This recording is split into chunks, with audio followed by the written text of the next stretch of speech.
Chapter 5 Unexpected Outcomes.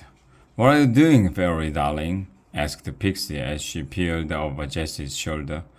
Jessie looked up and noticed the dark eyeliner and mascara that ringed Pixie's eyes.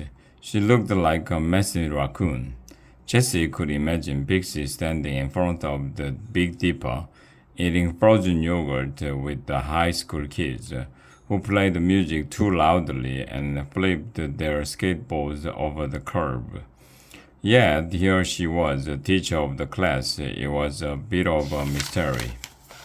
It's a blueprint, said Jessie, for a bridge, a cantilever bridge, which is very difficult to build because it relies on exact measurements of weight and counterweight.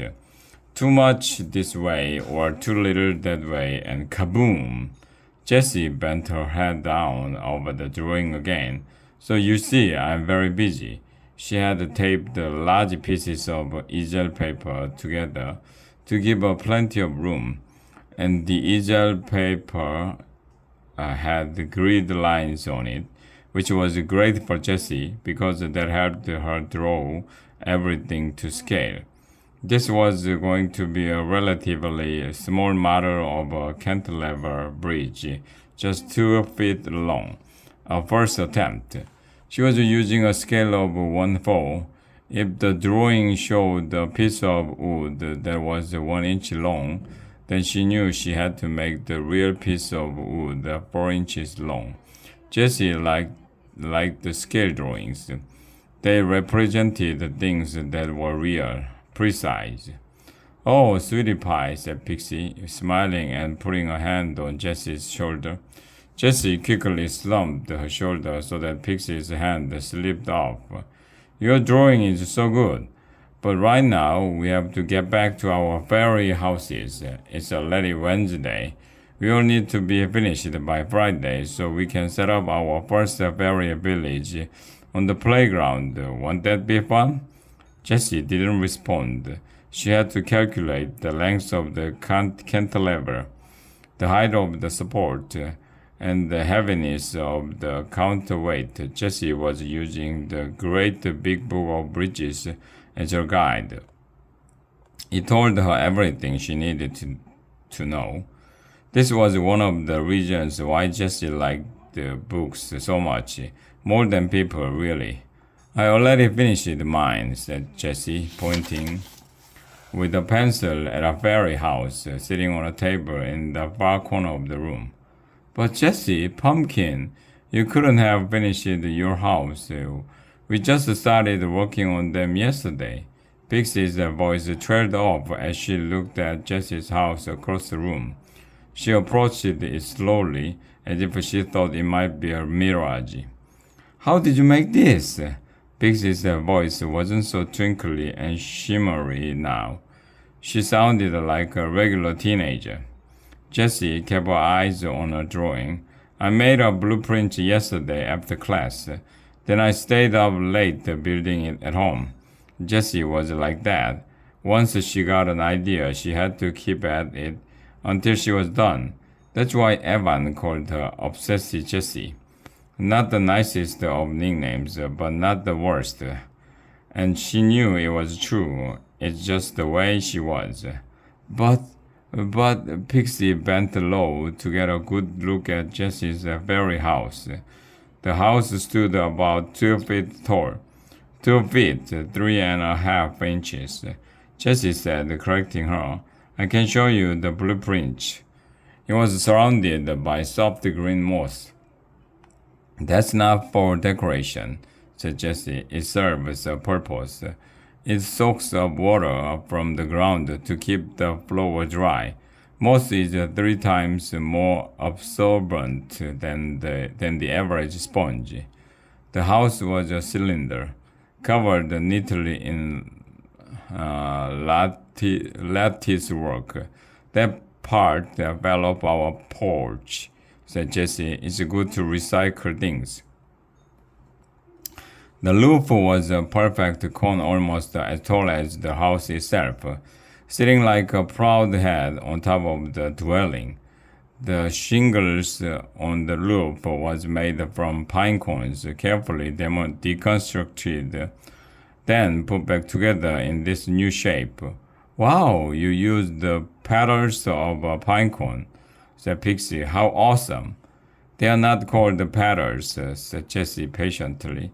They're called scales, and I used 22 and a half pine cones for the roof. It took a long time. That was the hardest part. Pixie walked around the fairy house one more time. I couldn't have made this if I'd spent the whole summer working on it. Dad asked Jessie. That's nothing. It doesn't even have a door or real windows or wiring for electricity. There's nothing inside. It's just pretend, fake. Things should be real, not just make believe. Pixie turned to her and smiled. I like make believe, she said. Sometimes I like it better than what's real.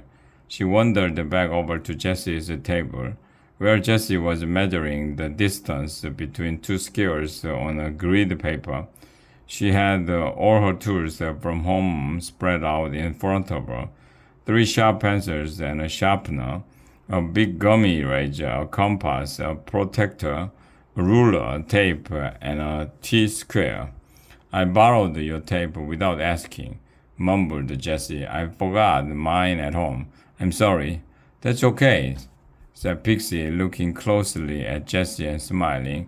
Then she returned to her teacher's desk on the other side of the room to sort twigs into different piles. From the other table, Jessie heard Becky say to Andrea and Lorelai, "She's such a mutant." David flicked a folded triangle of paper at Becky. "It's the best house in the whole class, better than yours, better than mine." David's house was tilting seriously to one side. It looked like a birthday cake with baking powder in just one half. "Oh, give me a break," said Becky, keeping a close eye on Pixie across the room. "Jessie's a complete alien from another planet, and everyone knows it." All the other kids were looking at Jessie, even Katrina, who seemed confused and a little afraid.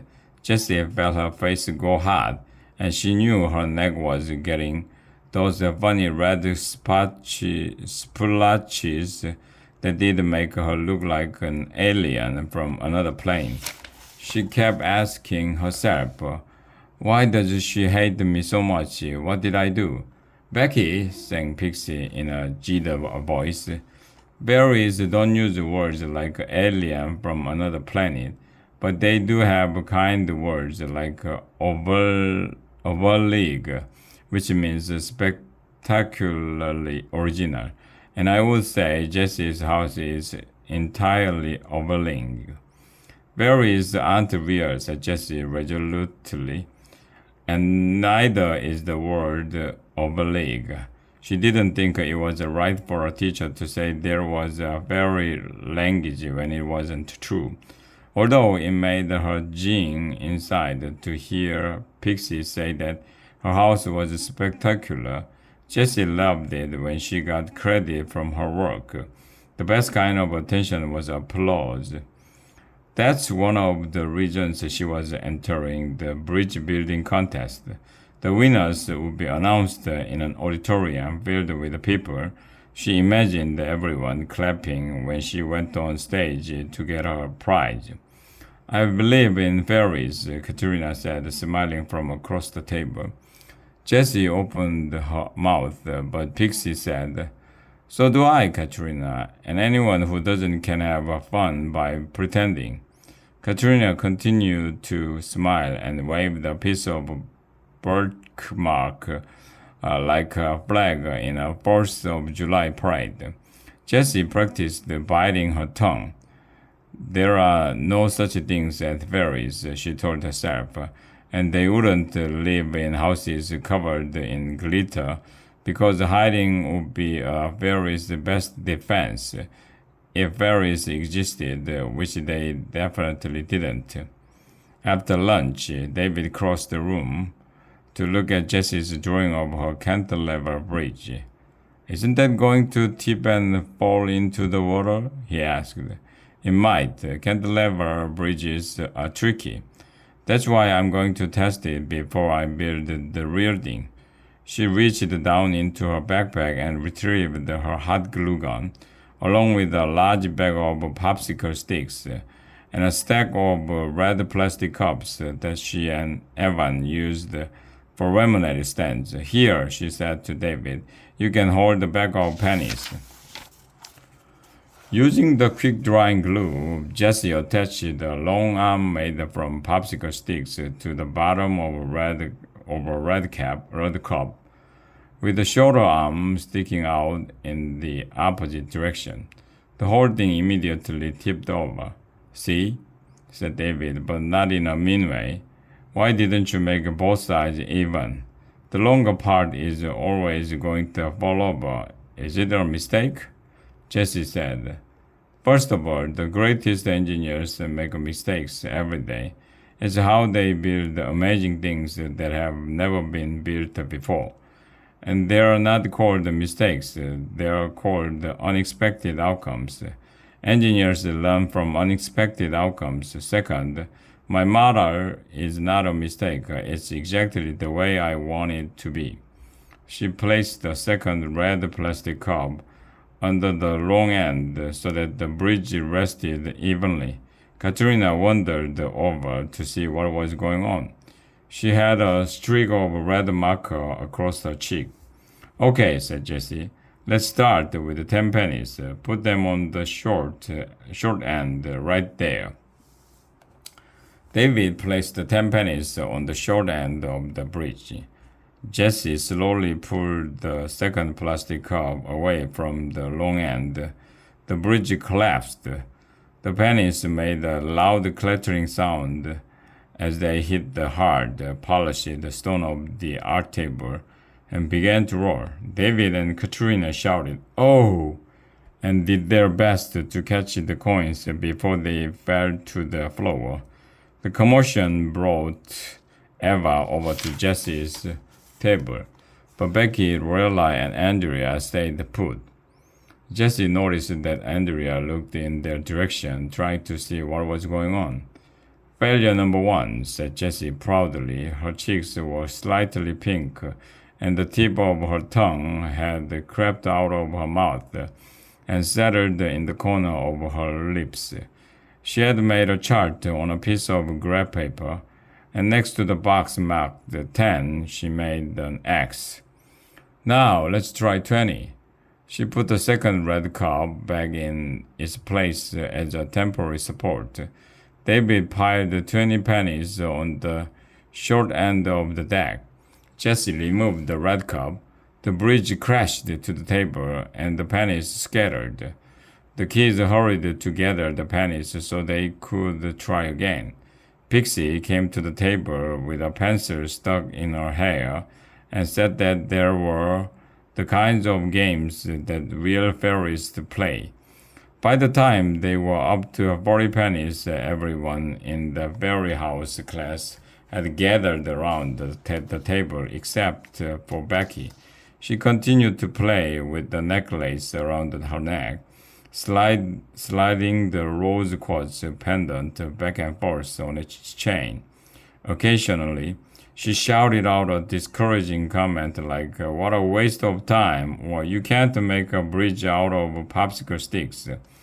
Finally, when David had piled 60 pennies on the short arm, the bridge held. It was beautiful, stretching into the distance as if it could reach eternity. All the fairies clapped their hands, and Pixie did a pirouette, waving her wand over all of their hands. "How does it do that?" asked Katrina. "Why doesn't it fall over?" Jessie explained. "This is the basic principle of a cantilever bridge.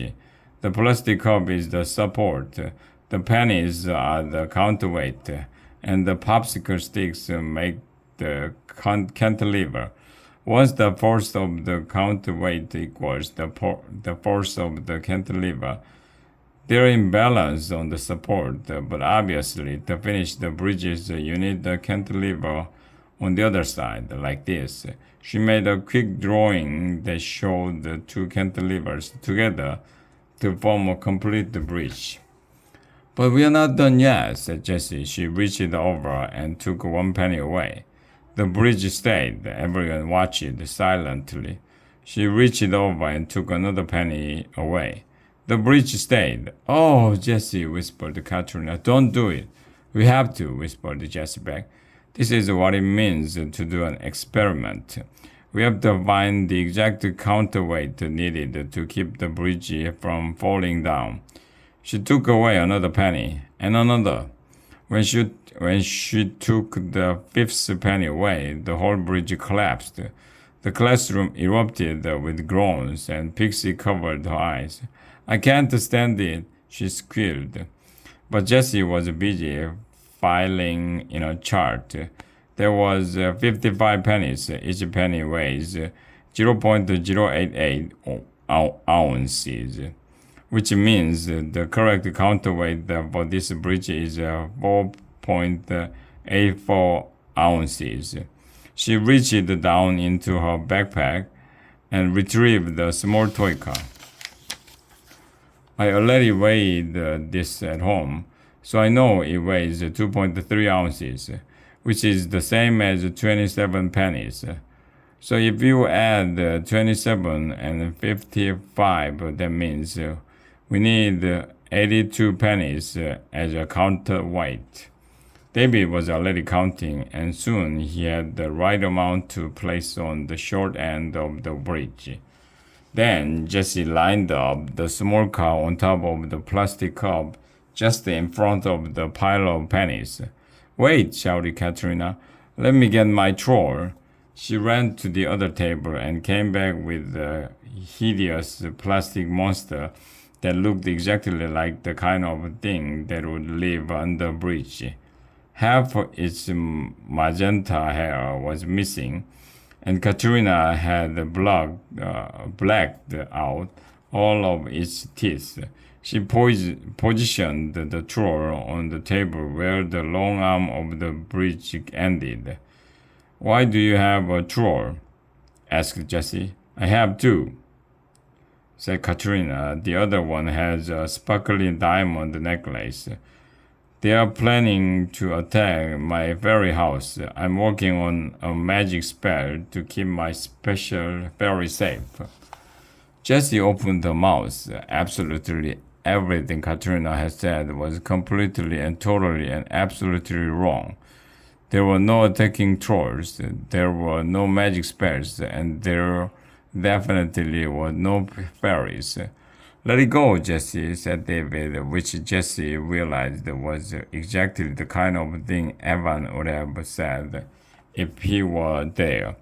Just do the thing with the car, and besides, the tour adds a real cool effect, he pointed. He was right. The tour stood underneath the long end of the bridge, its thick arms reaching up to devour the car if it fell off the bridge. Okay, said Jessie, here goes. She inched the car forward, bit by bit, popsicle sticks by popsicle stick. When the car was almost halfway down the length of the bridge, everybody in the room got really quiet, as if they were afraid to breathe. Even Jessie held her breath for the last few inches. When she gave the final push so that the car was perched on the very end of the bridge, with the troll staring up at it, its evil grasping hands reaching to grab it, the bridge held steady. Everybody in the class shouted and jumped in the air and gave each other high fives and low fives and medium fives.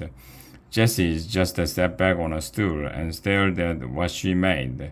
She had done it. She had built one half of a cantilever bridge, and it could carry a real load, just like a real bridge in the real world.